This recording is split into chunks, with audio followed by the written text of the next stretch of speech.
I received a question on a video I did last year on lighting and comparing meters to EL zone. Sir, why did you reduce the exposure on your face with a net and not by dimming the light itself? I see that the background window is too low in exposure. I mean, it's not looking nice that the big window itself is low in level, but you are getting a lot of level on your face, so it's not looking balanced. And I love that this comment was left 9 hours ago because we are on the heels of the most recent live stream. By the way, if you don't know, I've been doing live streams every Sunday night at 7:30 p.m. and it's been a really big hit for a channel of my size. But something we hinted on in the most recent live stream was the fact that there is a simple tool most cinematographers sleep on nowadays. In my experience of observing some big directors of photography, to me it's a tool that separates the little dogs from the big dogs. We're actually going to be looking at a project that I was blessed to have the opportunity to be on. Back in 2018, I was part of an intern program with the cinematography program that I was in at the film school here in LA that I went to, because remember, I didn't even pick up a camera until 2017. So the following year I'm in this program and I find myself on set with one of the most talented cinematographers that I've ever been on set with throughout my whole career, including my acting career of 2 decades, right? So really impressed by the level of the cinematography of this particular gentleman. His name is Carlo Mendoza. So we are going to be looking at a breakdown. I think my official credit was camera PA, but we all kind of laughed about that because that really wasn't a thing that Carlo had requested or even maybe needed on this project. So I kind of just ended up being able to hang out on set and watch and observe. And I took a lot of BTS photos with my GH5 back then. So we have some stuff to look at because I already did an entire breakdown on this over on my Patreon 2 years ago. By the way, Carlo has been called the Roger Deakins of the Philippines. I mean, the dude is really impressive, and he is an AFI alum. I'm almost positive of that. So the little movie that I was shadowing everybody on is called Lonely Blue Night. It is on HBO, or at least it was. It was released 4 years ago. You can see on the IMDb, there's literally only one screen grab. And it's the same one that I shared in the live stream, and we all kind of just sat and had goosebumps over it and looked at it. This is going to be really cool because we can look at a literal BTS photo that I took of this same shot on the day, on Video Village as it was on. And it really hasn't changed that much, to be honest with you, the way it looked like in Video Village on the day back in 2018 versus what the final product ended up looking like. And a lot of it is to the testament that someone at Carlo's level is shooting for the day. In other words, what I mean by that is he's not operating in a fashion of they will fix this in post, right? And I know that for a fact because I watched him operate every day. And let's just jump over and look at the breakdown that I'm talking about, because you will see for yourself just the jungle gym of flags that he is incorporating into his set. So to piggyback back around to what today's entire topic is even about, it is these bad boys right here. Right? These are 24 by 36 flags. I have always mentioned flags in almost every little lighting kit video that I've ever done on this channel. I've always carried around either 18 by 24 flags or 24 by 36 flags. You know, nets, silks, blacks, they're all designed to help you shape the light. And if you want to watch a master use these things, you will get to see it today with this little behind the scenes. To me, it is the last little ingredient, like the cherry on the top, that brings the frame to the next level. I mean, it's almost like when you watch Bob Ross and he's got the whole painting, what you think it's done, and you're like, wow, that is badass. And then he comes in with a new little tool and he's just like, we just gotta cut these trees right here. Right? And then you go, whoa. Now it's even more badass, right? Like he always used to do that. It's just like the little bam, like the little bang at the end that just brings it up another notch. So if you look right here, this is the frame, right? You can see it on Video Village. You can see beyond it what is going on behind that. It's a jungle gym. So here's a little setup. They're about to go in for a close-up of that shot. And you can start to see them build the world here. There's China balls, there's duvetine. Look at these flags are just stacked, 1, 2, 3. And then these floppies are coming around. There is a China ball back there. There is a sky panel back there. There is this huge 4x4 with the grid, keep in mind. I mean, essentially just building one gigantic softbox is what's going on here. And you can just see the scope of it. You know, he's on a ladder, so you can just understand, you know, the size of this thing. This is the same, essentially the same angle, but just going in for the tighter coverage, obviously. This is the gaffer right here, and he's sitting where the talent would be for the more solo close-up shot. So you can see them kind of building this interesting kind of maze of lights, and it seemed to have moved, right? Like at one point this was over here as part of it, and now it's being separated, pulled away, but this world still lives on, where there is another sky panel in there kind of bouncing light into an ultra bounce, and then there's a China ball in there to help illuminate. It was really wild to kind of watch this all go down in real time. Taking all that into consideration, and then looking at the one screen grab that they have to display on IMDb, is no wonder why they chose this screen grab. You know, as I told my live stream on the night, it looks like this is a painting. You know, it really does. I don't think anyone could argue with that. The level of the pools of light, and kind of how each person is kind of popping out, but yet they're not all flooded in one gigantic pool. And that's because all of those flags and the jungle gym is being incorporated here to really shape and control where every little drop of light is landing, right? This is how these people at this level operate. But I hope you all can appreciate what I'm talking about in terms of controlling and shaping the layers of light, right? So that brings us right back around to this idea of, why did I reduce the exposure on my face with a net and not try dimming the light itself? Here's the reality of the video. You can go back and watch it if you want. It's this one over here called How the Big Boys Use ND Filters, Professional Lighting for Video Part 1.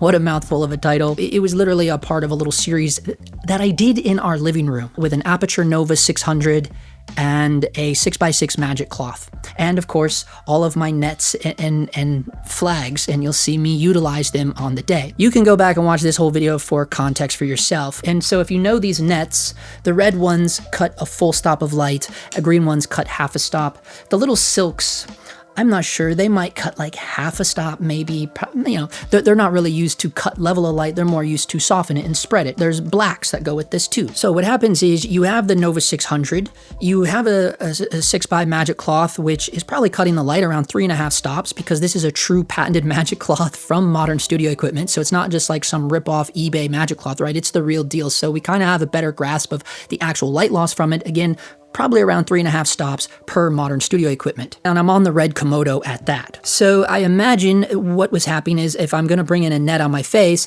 obviously what I probably noticed on the EL Zone is that my skin tone was getting too hot. And so what that means is probably my skin tone was pushing at 2 stops over, maybe even 3 stops over. I don't know, I haven't rewatched the video. What generally then I do, because it is a medium style shot like what we're doing right here, right now, so you can see how my thinking would go, well, I only need to bring down the level on my face because I don't want to dim the whole light like this guy is suggesting. Because the problem here is that the window in question was a frosted window. It wasn't actually a window, it was a wall of frosted blocks, like what they had like in the 70s, right? I live in LA, there's a lot of old buildings here, and it was just one wall of bricks. Rather than a window, it was just a wall of frosted bricks. But we don't want to get lost in the weeds too much here, but the reality is that is why. And also I was probably pushing the inner ambience, one, because I wanted to, but also I probably needed to for that particular demonstration of comparing meters to the EL Zone, but also what the title says, How the Big Boys Use ND Filters. So obviously I'm having to recreate a light that isn't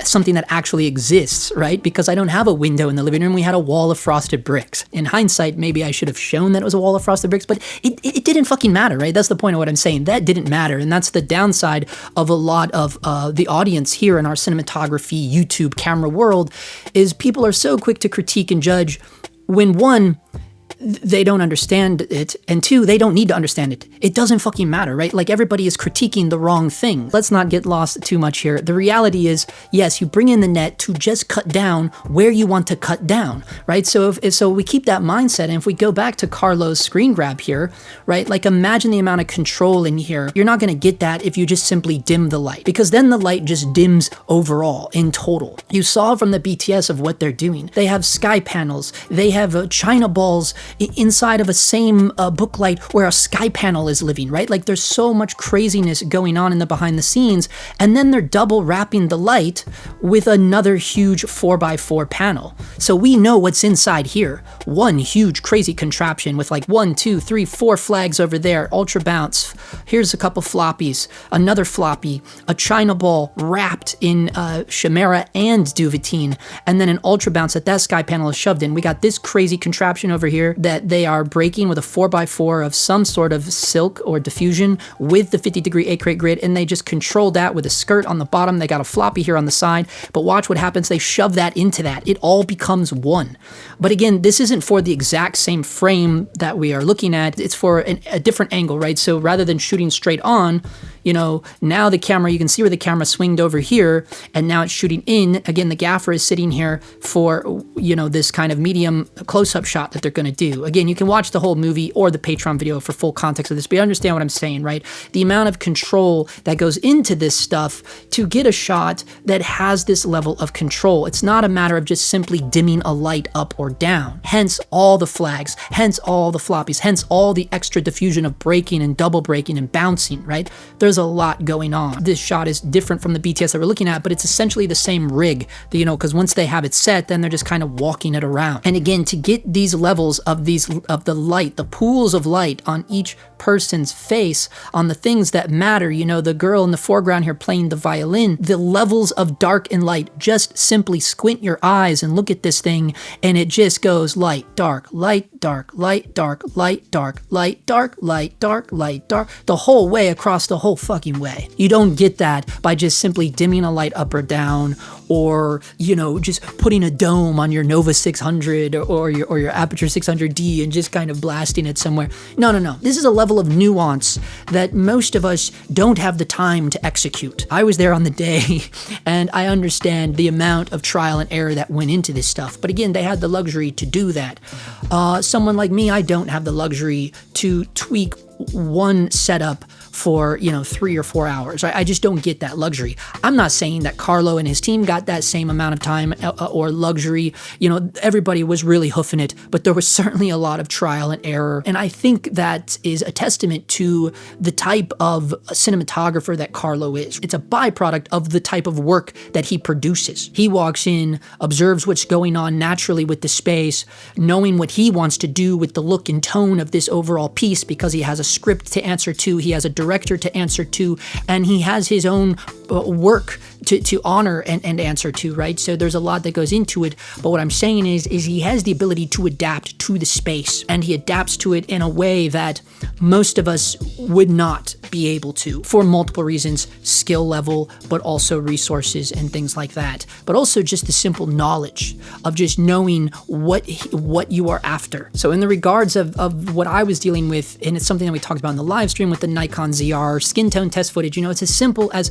putting a 24 by 36. Now this is a silk, you know, this isn't going to do a whole lot, but you can see there, right? And, you know, perhaps I should have done that for this video, but if I had done that, I would not be able to demonstrate what I'm doing here right now, right? So again, I think a lot of like critique writers and haters, they don't understand a lot of the things I do is to demonstrate a point, right? I think he may have mentioned that in his comment. Look, I'm not trolling on and look, here's one stop net. This is too much, right? This is way too much. But again, this is a really nice way to control what you're doing. And in my experience, like what I was saying on the live stream is like, man, you know, there's been plenty of times that I've driven home and replayed the setups in my brain and thought of all the ones where we didn't quite have enough time to bring in flags and really mold it and massage it. And I've always been bummed out about that, because I really do believe that it is the final secret ingredient. It's just boss mode. You know, it's a level of going, okay, like for instance, in this case right now, I have the lights, I have whatever I need. But again, you know, to come in with a little bit more control, I could put the silk here, we could soften that down, and then I could take another black and put it on the side here, you know, and you can really just see what that does to the light spilling all over in the background down there, right? And not only on my face, right? So you could end up with something that is a little bit more nuanced, but also a little bit more controlled. And that's really what it all boils down to. The flags will give you the ultimate control. And when you're talking about a job or an art form, I think you would want the most amount of control that you could get. As discussed on the stream, it was one of those things where when you think about it, you're like, yeah, the reality is we don't always have time.